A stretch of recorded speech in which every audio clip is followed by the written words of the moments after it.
o emblema de hoje é esse aí, olha lá. Rapaz, até que fiquei bem ali, ó. Esse aí não tá nem de 58, esse eu dou 43, assim, entende? Deu uma melhorada legal na faixa, muito bem. E olha, tem tudo aí misturado, tudo que eu gosto. Bom, viagem, jornalismo, comida, é claro, livro, cultura e tudo, tá tudo aí, belíssimo. Faltou música. Faltou música. Verdade. É verdade, faltou música. Talvez o microfone, na ilusão de que eu cante, mas eu não canto nada, eu sou louco com música. Adoro, entendo de música. Entendo. Entende. Entendo de música, entendo do universo da música, mas eu não sei ler música. Eu não sei compor, de jeito nenhum.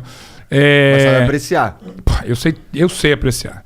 Eu escuto a música, tipo o Maestro Zezinho. 3 notas eu já sei que a música, qual é a música, que a música é boa, que aquilo funciona e por que funciona. Eu adoro música. Interessante. Eu não sei porquê. É óbvio que é uma coisa da minha geração. Comecei a ouvir música final dos anos 70, começo dos anos 80, e era obviamente um período foda, assim, de música. Bom pra caramba. E aí comecei a curtir, comecei a gostar. E de tudo quanto é tipo de música.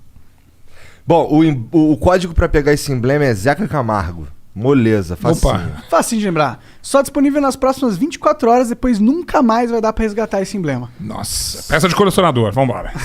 Eu vou pegar agora aqui. A gente manda pra você. A gente manda, você... Muito obrigado. Bom, então é isso.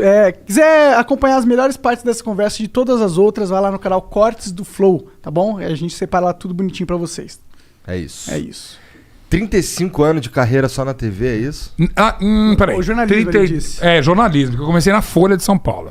Na TV, 31, porque eu comecei na MTV, na estreia da MTV, famosa data 20 de outubro de 1990. Que foi tá bom com as datas aí. Não, mas isso aí vamos combinar. Isso era história, cara. Eu lembro, sei detalhes. A roupa que eu tava usando, a roupa que a Astrid tava usando, entende? A primeira música que tocou na MTV, que é claro que era Garota de Ipanema, com a Marina Lima, justamente. E eu lembro da segunda. A segunda era Delight, Grooves in the Heart. Caralho! Essa mesmo. A terceira eu já não lembro, mas foi lá na Fundição Progresso. Cara, não dá pra esquecer esse dia. Aí realmente. E a MTV foi muito histórica, né? Pra TV em si, né? Cara, fundamental. Num grau que chegou a ter uma influência grande nas outras TVs abertas. Olhando pra trás, assim, é inacreditável você imaginar que uma TV que quase ninguém via, era o UHF. Ninguém... Dá um Google aí pra vocês ver o que é o TV UHF. Ninguém sabe o que é isso hoje em dia. Era uma frequência, tinha que pegar bombril mesmo, botar... Era mó trabalheiro pra assistir MTV. Super trabalho, né? E não tinha cabo ainda. Sim.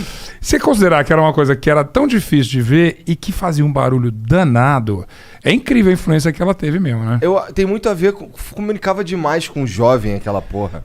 Enquanto o resto das TVs não falava com o jovem, né? O negócio era... Acho que tinha todo mundo com fome ali, com vontade de falar, opa, tem alguém falando que o cara parece comigo, ele tem a minha idade, ou ele fala a mesma gíria que eu, ou fala de uma música que óbvio que aqui não tá tocando nas trilhas das novelas ou nos programas de auditório daquela época. Então acho que veio assim, na jugular ali de uma geração que tava doida para ser ouvida e falada. Aí tem um monte de coisa que mistura ali. Na época também teve até um movimento político, direta já. Já foi antes, mas tinha os caras pintadas, essa coisa toda. Então tinha toda uma força de uma geração que queria falar. E MTV era o megafone preferido deles, claro. Essa parada. Total. Eu curtia pra caralho. Mas assim, eu sou de 85, então em 1990 eu tinha 5 aninhos. Então. Não pensei, a estreia você não lembra, eu acho. Não, né? não lembro. Mas eu gostava de... O que eu achava muito foda na MTV é que, por exemplo, eu lembro que eu gostava de ver desenho.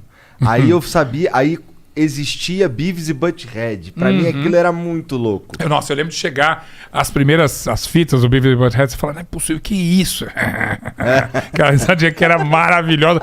E isso veio de um outro programa da MTV, posso estar confundindo aqui, que era de animação, que chamava Liquid Television. Não sei se o Beavis e Butthead era Liquid Television. Só sei que aquela era uma época de ouro de animação.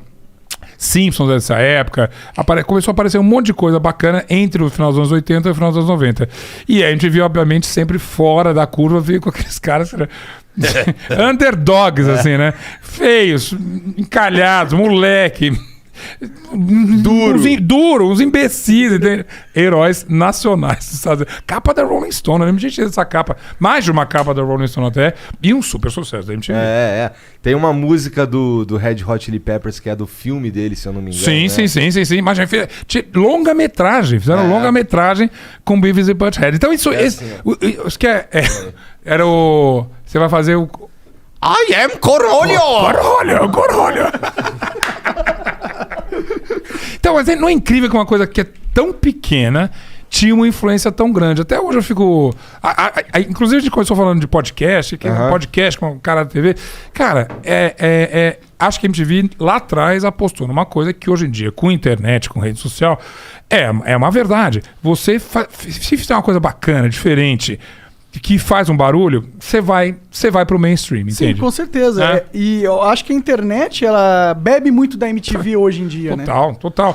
Porque vale tudo. Na MTV era maravilhoso que a gente fazia qualquer... Era um monte de moleque alucinado.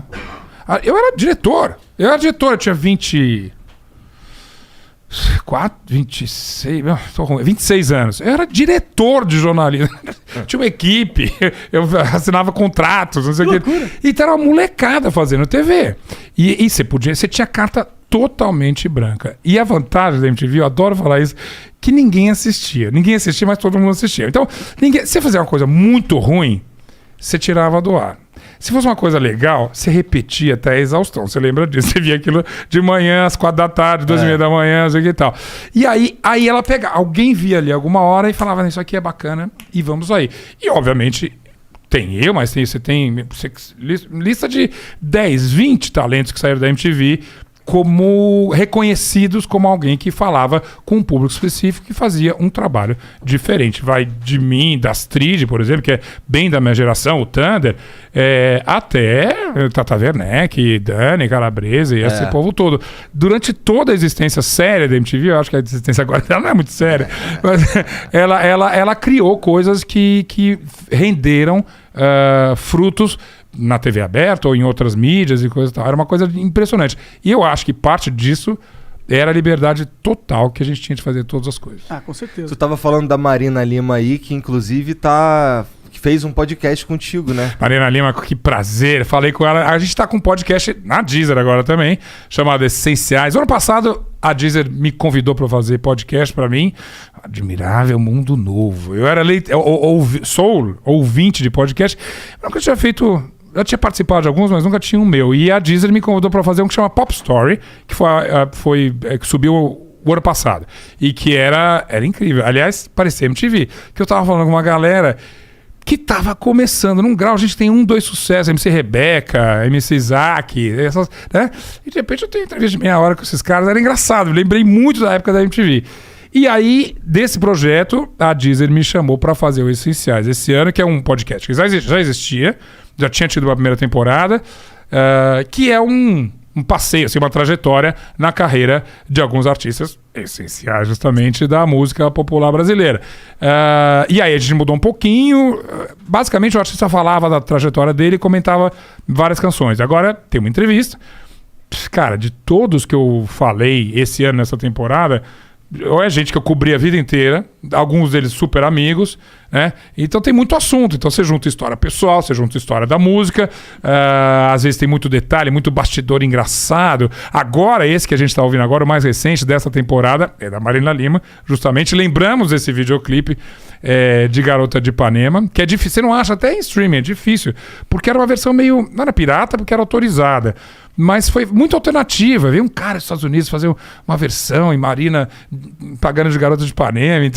E era uma versão meio slow beat, assim. Era muito, muito legal. E essa lembrança, claro, tava na Marina. Marina, você abriu a MTV, aí lembramos e tal. Então é gostoso misturar essas coisas todas. Histórias pessoais com a carreira do artista. A gente já subiu esse ano Baby do Brasil.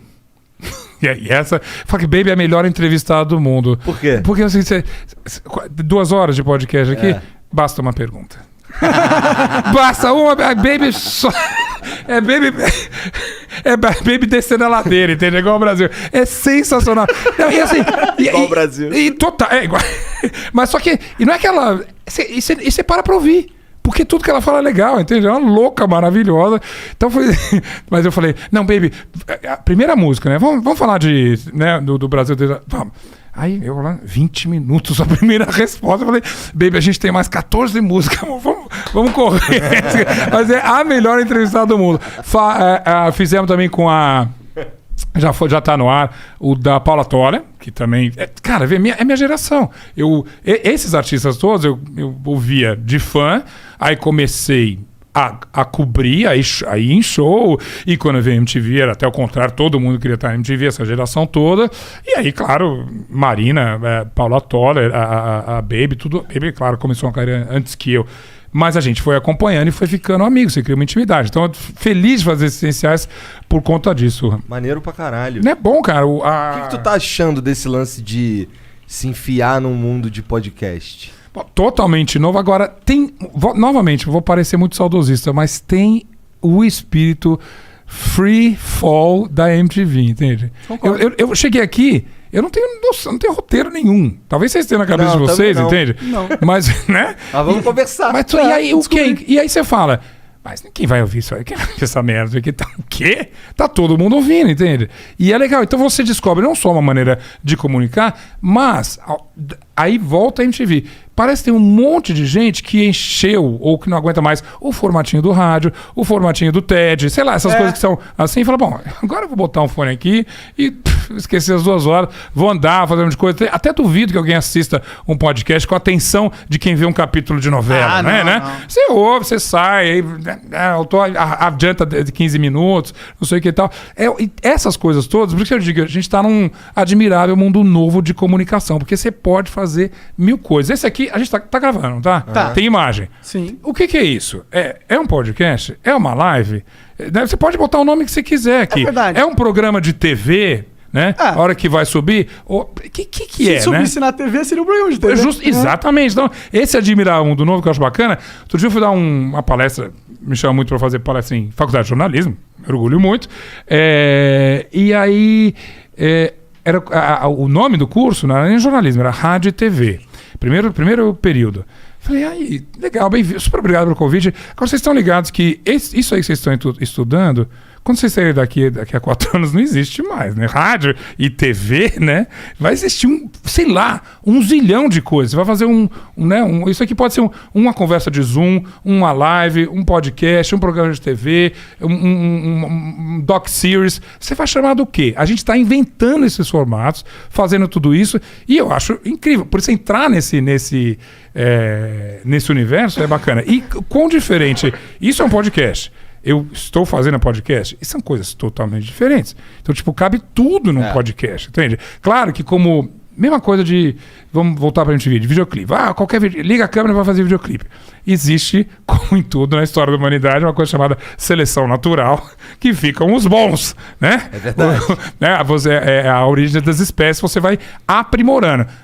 Um monte de podcast vai dançar no meio do caminho, assim como um monte de videomaker dançou no meio do caminho, um monte de cineasta, um monte de escritor, um monte de tudo. E a gente vai chegar daqui a pouco numa época de ouro do podcast, eu tenho certeza. Ou do que a gente inventar, sei lá o que vem por aí. Pois é.